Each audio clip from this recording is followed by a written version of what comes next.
One of the special treats of preaching at this church is that I give myself more freedom to lean on what we learn from nature and science in my sermons. I recall when we were in person that during the service you could sit back and watch the Mississippi roll by. This earth has so much to teach us. In my sermon blurb, which I'm sure you all noted attentively, I invited you to take notice of the stones, boulders, and rocks that you encountered in the previous few days. What did you notice? Did you see any gravel or sand? Tiny specks that resulted from the chipping away of a large rock? If you were someplace where it rained, did you notice any muddy earth that could easily send someone tumbling? Did you hold a stone in your hand and notice its jagged edges or its smooth features? Maybe you drove through Tennessee or Arkansas and saw a mountain. If you did, or if you can just picture a mountain with me, imagine trying to move it. Quite a task. This morning, we will wonder together, how do we move a mountain? The mountain in Reverend Dr. Elizabeth Stevens' poem is the mountain of injustice. She describes the mountain as such: calcified structures created to oppress, control, kill.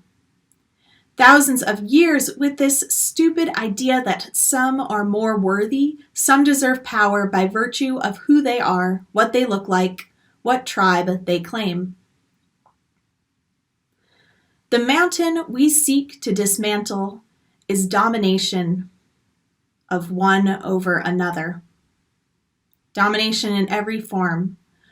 White people's individual racism, both covert and overt, and systemic racism that bars Black people, people of color, and Indigenous people from existing freely in the United States. Men's use and murder of girls, transgender women, and gender non-conforming individuals. Every action that created a landscape in which we tolerate and expect the most disenfranchised to risk their lives in a pandemic so as to protect the almighty stock market.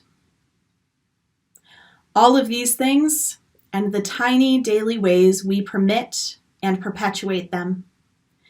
This is the mountain we are trying to move. How do we move a mountain? Let's start at the top, or rather, the bottom. The main way mountains are formed is when two tectonic plates crash into each other and the land is pushed upward and we get a mountain. The science teachers and scholars in the congregation, and I know for a fact that there are scholars and science teachers in this congregation, please forgive me and allow me these paraphrases of your lessons. Now, there's a kind of push and pull between the forces of erosions and landslides and that upward force of those crashing tectonic plates. And gravity, of course, keeps the mountain in check some. Erosion happens when running water literally breaks apart the rocks of a mountain. And erosion also happens when rain chemically alters the mountain's substance. Climate patterns, particularly temperature, can impact rates of erosion, and those changes are extremely slow. Erosion and landslides, extremely slow changes. And sometimes there's a major change, like a volcanic eruption or an earthquake, which can affect the height of a mountain up or down in a matter of seconds. It's not as simple as I thought. Before my research for this sermon, I guess I assumed I knew how mountains were leveled, and I was going to ask you to envision the Mississippi River and then liken that to the forces of erosion, how we move a mountain. But erosion is just one part of the story. Rivers flowing, business as usual, is not enough to move a mountain. In our second reading, Jesus' followers were crying out against the established power structure and for a new way of living. The religious leaders among the crowd told Jesus to get his people to stop. Jesus responds by saying if they were silent, the stones would shout out. Silencing is unsustainable. It's not the way to move a mountain. Eventually, reality asserts itself. The river carves its path, the earthquake comes, the stones shout out. Eventually, mountains fall, or they stop growing, but we can shout out so that the stones do not have to. How do we move a mountain? Reverend Dr. Elizabeth Stevens, in our first reading for today, offers this suggestion. Celebrate, celebrate. She says that one twice. Breathe, rest. Then get up and turn. How do we move a mountain? We rest, and then we get up. In my own life, I know that I do not give enough sacred space to Reverend Dr. Stevens' first directions. Celebrate, breathe, rest. Barbara Brown Taylor says in An Altar in the World that there is no talking about Sabbath rest without also talking about Sabbath resistance. Individuals without rest create a culture without rest. But individuals who rest create a culture of life and life abundant. Celebrate, as Reverend Dr. Stevens says, celebrate the change in the season, for example. We've had some nice weeks of autumn, and now we enter the notoriously frigid Memphis winter. Celebrate that change in season. Find ways to savor it and drink it in. Take time to breathe and pause as our national government changes and we enter the strange time of a president on the way out and a president on the way in. Take your rest as we near the end of 2020, the year winding down to a natural pause when time stands still. In this liminal space, celebrate, breathe, and rest. We pause not because the work is complete, because the seasons have changed, or because we have a new president, or because 2020 is ending. The same concerns that existed yesterday, concerns about racism, sexism, transphobia, classism, justice, and community health, all of these concerns are going to continue into 2021 and into the future.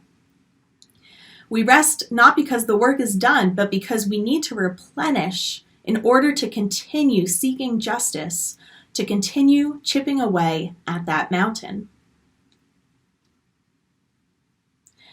Sikh activist and lawyer Valerie Kaur proposes that we are not in the darkness of the tomb, but rather the darkness of the womb. Womb darkness nourishes life, promotes growth, prepares for change. She asks, what does the midwife tell us to do? Breathe, and then push.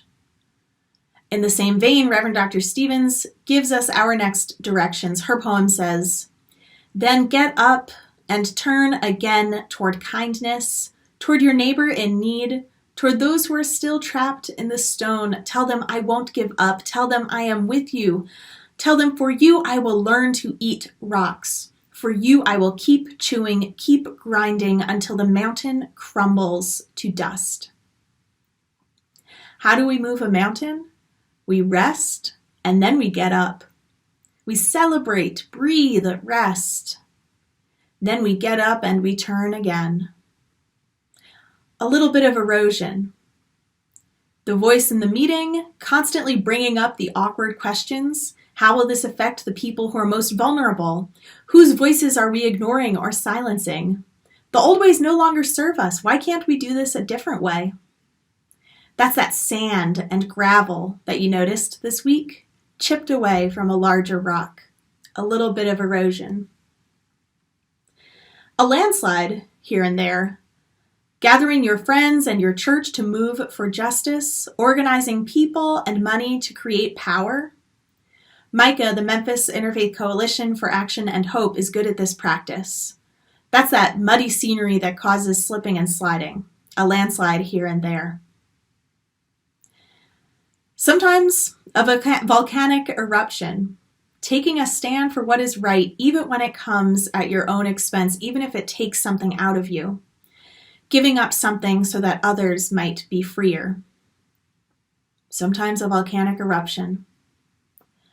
And sometimes we move a mountain with an earthquake, letting ourselves be rocked by new experiences and greater empathy for all who are dissimilar from us, smoothing our own jagged edges as we confront the racism, sexism, transphobia, and classism inside of ourselves. For you, I will learn to eat rocks, chewing and grinding until the mountain crumbles to dust. How do we move a mountain? We rest and then we get up. Amen.